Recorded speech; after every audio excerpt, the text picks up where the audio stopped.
ಎಲ್ರಿಗೂ Dilip talkies YouTube ಚಾನಲ್ಗೆ ಸ್ವಾಗತ. ಇವ್ರ ಸಾಂಗ್ನ ಅವ್ರು ಕದ್ರು, ಅವ್ರ ಸಾಂಗ್ನ ಇವ್ರು ಕದ್ರು. ಇದು ಕನ್ನಡ ಇಂಡಸ್ಟ್ರಿಗೆ ಹೊಸತೇನಲ್ಲ. ತುಂಬ ಹಿಂದೆಯಿಂದ ಹಿಡಿದು ಮೊನ್ನೆ ಬಂದಂಥ ಕಾಂತಾರ ಸಿನಿಮಾದ ವರಾಹರೂಪಂ ಸಾಂಗ್ವರೆಗೂ ಈ ಥರ ಕ್ಲೈಮ್ಸ್ ಆಗ್ತಾನೇ ಇದ್ದಾವೆ. ಯುವರಾಜ್ ವೈಭವ್ ಹಾಗೂ ಚಂದನ್ ಶೆಟ್ಟಿ ಅವರ ನಡುವೆ ಈ ಥರದೊಂದು ಸಂಘರ್ಷ ಏರ್ಪಟ್ಟಿದೆ. ಇಲ್ಲಿ ಇವಾಗ ಯುವರಾಜ್ ವೈಭವ್ ಅನ್ನೋರು ವೈಬುಲ್ ಪಾರ್ಟಿ ಸಾಂಗ್ನ ರಿಲೀಸ್ ಮಾಡಿದರು ಒಂದು 6 years ಬ್ಯಾಕು. ಅದೊಂದು 5 lakh ವ್ಯೂಸ್ನ ತೊಗೊಂಡಿದೆ. ಬನ್ನಿ ಅದು ಯಾವ ಥರ ಇದೆ ನೋಡ್ಕೊಂಬರೋಣ.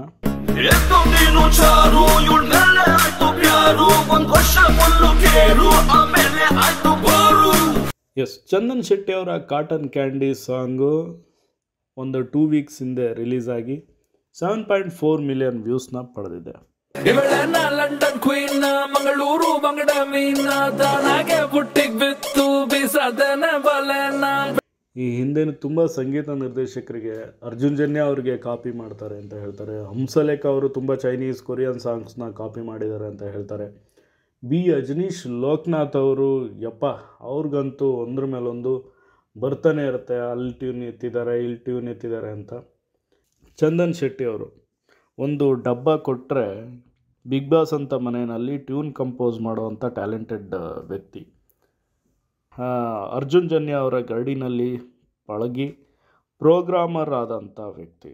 ಗೊಂಬೆ ಗೊಂಬೆ ಸಾಂಗ್ನ ಬಿಗ್ ಬಾಸ್ ಮನೆಯಲ್ಲೇ ಕಂಪೋಸ್ ಮಾಡಿ ತುಂಬ ಹಿಟ್ ಆದದ್ದನ್ನು ನಾವೇ ಇಡೀ ಕರ್ನಾಟಕ ಜನತೆ ನೋಡಿದ್ದೀವಿ. ಹತ್ರ 80 ಕೋಟಿ ವ್ಯೂಸ್ನ ಪಡೆದಿರುವಂಥ ಕನ್ನಡದ ರ್ಯಾಪರ್ ಅಂದರೆ ಕೆಲವರು ಹುರ್ಕೋತಾರೆ. ಸೊ ಕನ್ನಡದ ಸಿಂಗರ್ ಅಂದರೆ ತಪ್ಪಾಗಲ್ಲ, ಅವರೇ ಲಿರಿಕ್ಸ್ ಬರೀತಾರೆ. ತುಂಬ ಕಷ್ಟವಾದ ಸಾಂಗ್ಸ್ಗೆ, ಫಾರ್ ಎಕ್ಸಾಂಪಲ್ ಪವರ ಧಮ್ ಪವರ ಬಾಸು ನಮ್ಮ ಬಾಸು ಇವ್ರ ಕೈ ಹಿಡಿದ್ರೆ ಕಾಸು ಸಾಂಗ್ವರೆಗೂ ತುಂಬ ಒಂದು ಕ್ಲಿಷ್ಟವಾದ ಮ್ಯೂಸಿಕ್ಕಿಗೆಲ್ಲ ಲಿರಿಕ್ಸ್ನ ಬರೆದಿದ್ದಾರೆ. ಪಬ್ಗಳಲ್ಲಿ ಇಂಗ್ಲೀಷ್ ಸಾಂಗ್ಸ್ನ ಹವಾ ಜಾಸ್ತಿ ಇದ್ದಾಗ ಕನ್ನಡದ ಒಂದು ಸಾಂಗ್ ಕೂಡ ಬರುತ್ತೆ ಅಂತ ಹೇಳಿ 3 ಪೆಗ್ಗಿಗೆ ತಲೆ ಗಿರ ಅಂದಿದೆ ಅನ್ನೋ ಒಂದು ಸಾಂಗ್ ಕೊಟ್ಟು ಇಡೀ ವರ್ಲ್ಡ್ ವೈಡ್ ಕನ್ನಡ ರ್ಯಾಪ್ ಸಾಂಗ್ನ, ಕನ್ನಡ ಪಾರ್ಟಿ ಸಾಂಗ್ನ ರೀಚ್ ಮಾಡಿದಂಥ ಚಂದನ್ ಶೆಟ್ಟಿ ಅವರು ನಿಜವಾಗ್ಲೂ 5 ಲಕ್ಷ ವ್ಯೂಸ್ ಬಂದಿರೋಂಥ ವೈಬುಲ್ ಪಾರ್ಟಿ ಅವರ ಸಾಂಗ್ನ ಟ್ಯೂನ್ನ ನಿಜಕ್ಕೂ ಕಾಪಿ ಮಾಡಿರ್ತಾರೆ. ಇದು ತುಂಬಾ ಎಲ್ರಿಗೂ ನಮಗೆ ಗೊತ್ತಾಗುತ್ತೆ ನೋಡಿ. ಇಲ್ಲಿ ಯಾರೂ ಕೂಡ ದಡ್ರಲ್ಲ. ಜನರು ಕೂಡ ಕಾಪಿ ಆಗಿದೆ ಅಂತಂದರೆ ಕರೆಕ್ಟಾಗಿ ಅದು ಕೋರ್ಟ್ಗೆ ಹೋಗೋದೇ ಬೇಡ. ಜನರಿಗೂ ಕೂಡ ಅರಿವಿದೆ ಮತ್ತು ಅದನ್ನು ತಿಳ್ಕೊತಾರೆ ಕೂಡ.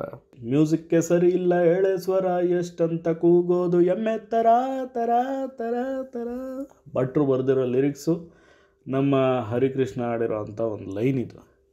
ಎಷ್ಟು ಸೊಗಸಾಗಿದೆ. ಹಾಗೆ ಉಪೇಂದ್ರ ಅವ್ರನ್ನ ಪತ್ರಕರ್ತರು ಒಂದು ಮಾತು ಕೇಳ್ತಾರೆ. ನೀವು ಹಾಲಿವುಡ್ ಅಂತ ಒಂದು ರೊಬಾಟಿಕ್ ಸಿನಿಮಾ ತೆಗೆದಿದ್ರಿ, ಅದೇ ಸಿನಿಮಾ ಥರ ಇವತ್ತು ಶಂಕರ್ ಅವರು ರೋಬೋ ಸಿನಿಮಾನ ತೆಗೆದಿದ್ದಾರೆ. ನಿಮಗೆ ಅನಿಸುತ್ತಾ ಅವ್ರು ಕಾಪಿ ಮಾಡಿದ್ದಾರೆ ಅನ್ನೋ ಪ್ರಶ್ನೆನ ಉಪೇಂದ್ರ ಸರ್ಗೆ ಕೇಳಿದಾಗ ಉಪೇಂದ್ರ ಅವರು ಹೇಳಿರೋ ರಿಪ್ಲೈ ಏನು ಗೊತ್ತಾ? ಒಂದೇ ಥಾಟ್ ಇಬ್ಬರಲ್ಲಿ ಅಂದರೆ 2 ತಲೆಯಲ್ಲಿ ಬರಬಾರ್ದು ಅಂತ ಏನಾದರೂ ಇದೆಯಾ? ಸೇಮ್ ಥಾಟ್ ಅವ್ರಿಗೂ ಕೂಡ ಬಂದಿರಬಹುದು ಅನ್ನೋ ಒಂದು ಬುದ್ಧಿವಂತ ಉತ್ತರವನ್ನು ಕೊಟ್ಟಿದ್ದರು ಉಪೇಂದ್ರ.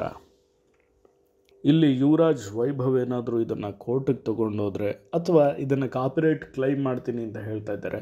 ಡಿಜಿಟಲಿ ಏನಾದರೂ ಇದನ್ನು ಕಾಪಿರೈಟ್ ಕ್ಲೈಮ್ ಮಾಡಿದ್ರೆ ಇವಾಗಿರೋ ಅಂಥ ಕಾಟನ್ ಕ್ಯಾಂಡಿ ಸಾಂಗ್ ಹೋಗ್ಬೋದು, 7.5 million ವ್ಯೂಸ್ ಹೋಗ್ಬೋದು.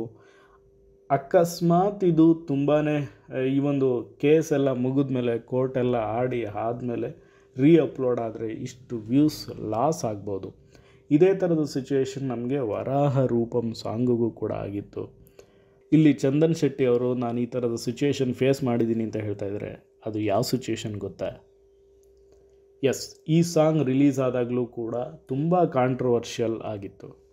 ಅದು ಏನೇನು ಕಾಂಟ್ರವರ್ಷಿಯಲ್ ಅಂತ ನಿಮಗೆ ಗೊತ್ತು. ಸೊ ಇಷ್ಟು ಹೇಳ್ತಾ ನಿಮಗೇನು ಅನಿಸುತ್ತೆ? ಚಂದನ್ ಶೆಟ್ಟಿ ಅವರು ನಿಜವಾಗ್ಲೂ ಯುವರಾಜ್ ವೈಭವ್ ಅವರ ಸಾಂಗ್ನ ಕಾಪಿ ಮಾಡಿದಾರಾ ಇಲ್ವಾ? ನಿಮಗೇನು ಅನಿಸುತ್ತೆ? ಕಮೆಂಟ್ ಮಾಡಿ. ಹಾಗೆ ಚಾನಲ್ಗೂ ಕೂಡ ಸಬ್ಸ್ಕ್ರೈಬ್ ಮಾಡಿಬಿಡಿ. ನಮಸ್ಕಾರ.